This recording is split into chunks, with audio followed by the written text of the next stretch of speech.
علماء اہل حدیث سے ایک مناظرہ طے ہو گیا بلواڑے میں. چھوٹی سی وہاں جماعت تھی.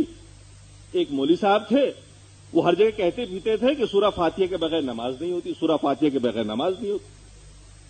ہمارے مریدین نے ہم سے پوچھا, حضرت یہ کیا ماجرا؟ میں نے کہا بھائی سورہ فاتحہ کا پڑھنا حرام, جو پڑھے گا اس کے منہ میں آگ ڈال دی جائے گی کل قیامت میں. ہم لوگوں نے تو یہی پڑھا تھا, یہی سنا تھا. آخرکار مریدین نے مجبور کیا, مناظرہ اسی پہ طے ہو گیا. بھائی ہم لوگوں کا دعویٰ تھا کہ دیوبندی آؤ وہاں بھی آؤ, مناظرے میں تو اس کو 1 منٹ میں ہرا دیں گے. اس سے پہلے بھی 2 مناظرے کر لیا تھا. مناظرہ طے ہو گیا. 2 مولانا بلائے گئے بستی سے, قرات خلف امام پہ مناظرہ طے ہوا, شروع ہوا. میں نے انہی میں سے ایک مولانا کو کھڑا کیا, مولانا اٹھیے حضرت تلاوت کریے, اذا قرئ القرآن فاستمعوا له وانصتوا. تلاوت کی, میں نے کہا ترجمہ کریے. انہوں نے ترجمہ کیا کہ جب قرآن پڑھا جائے خاموشی سے سنو اور چپ رہو. میں نے کہا دیکھیے یہ اللہ کا حکم ہے, سارے جنتا کو بتایا میں نے, یہ اللہ کا حکم ہے. اللہ اگر صرف اتنا فرما دیتا کہ خاموش رہو تو بھی بات ہو جاتی, کیونکہ فاعل واحد سے ایک وقت میں ایک ہی فعل سرزد ہوتا ہے. یعنی آپ ایک وقت ہم کو جب دیکھتے ہیں تو سن نہیں رہے ہوتے ہیں, اور جب سنتے ہیں تو دیکھتے نہیں ہیں. دماغ ہے ایک, طاقتیں ہیں 5 علم کے, لیکن یہ ساری چیزیں ٹرانسمٹ کرتی ہے دماغ کو, پھر دماغ فیصلہ کرتا ہے. تو یہ منطق کا قاعدہ کلیہ ہے کہ فاعل واحد سے ایک ہی فعل سرزد ہوگا. اللہ نے فرمایا چپ رہو. اگر اتنا بھی اللہ فرما دیتا تو بھی سورہ فاتحہ کی فرضیت نہ صرف یہ کہ ساقط ہوتی بلکہ منع ہو جاتا. لیکن یہاں اللہ نے یہ بھی فرمایا ہے کہ خاموش بھی رہو, چپ بھی رہو.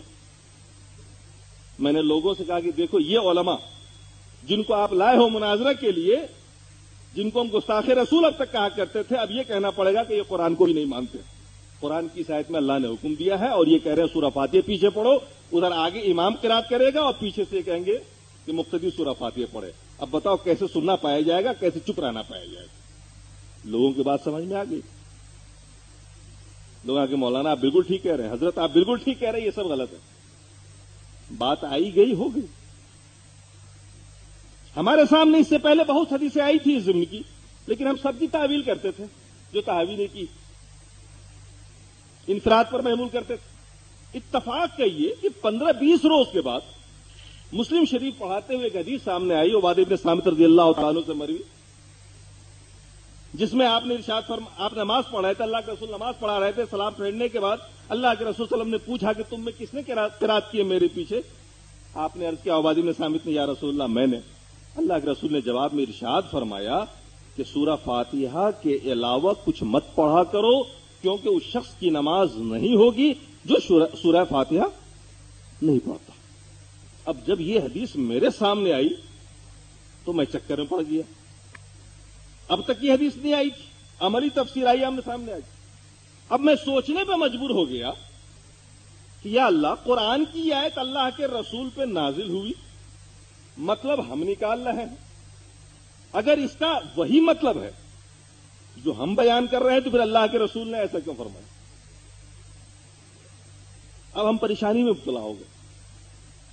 اب میں نے سوچا کہ تحقیق کرنی پڑے گی, اور میرے دماغ میں آیا کہ اب قرآن کی اس آیت کا پہلے مطلب دیکھا جائے کہ مفسروں کی نظر میں کیا ہے. ہم نے اس کے لیے اسپیشل خاموشی کے ساتھ جے پور کا سفر کیا. وہاں 11 تفسیریں اٹھا کے دیکھا. معلوم ہوا کہ یہ آیت مکی ہے اور نماز کی فرضیت سے پہلے ہی نازل ہوئی تھی. یہ بلغو فی کا جواب ہے.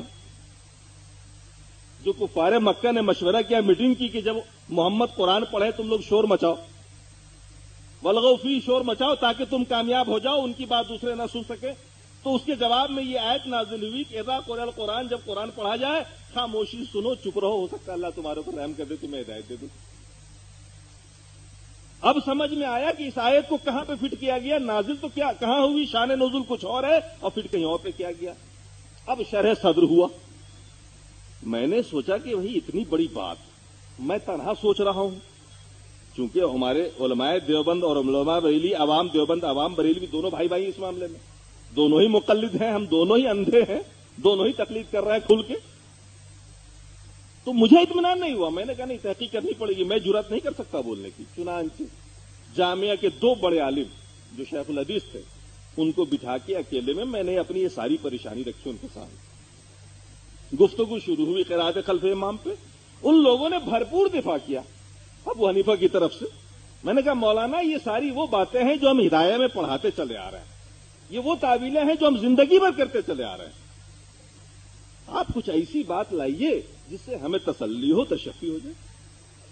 لاسٹ میں مجبور ہو کر انہوں نے کہا کہ مولانا حق تو یہ ہے کہ اس مسئلے میں علماء اہل حدیث ہی حق پر ہیں. میں نے کہا اتنی بڑی بات آپ جانتے تھے اور چھپائے بیٹھے تھے اب تک. میں نے کہا حیرت ہے, کمال جرت ہے آپ کی. ارے لوگوں کی نمازیں نہیں ہو رہی ہیں اور آپ جانتے ہیں اور چپ بیٹھے ہیں. میری 15 دن میں کیا حالت ہو رہی وہ میں جان رہا ہوں.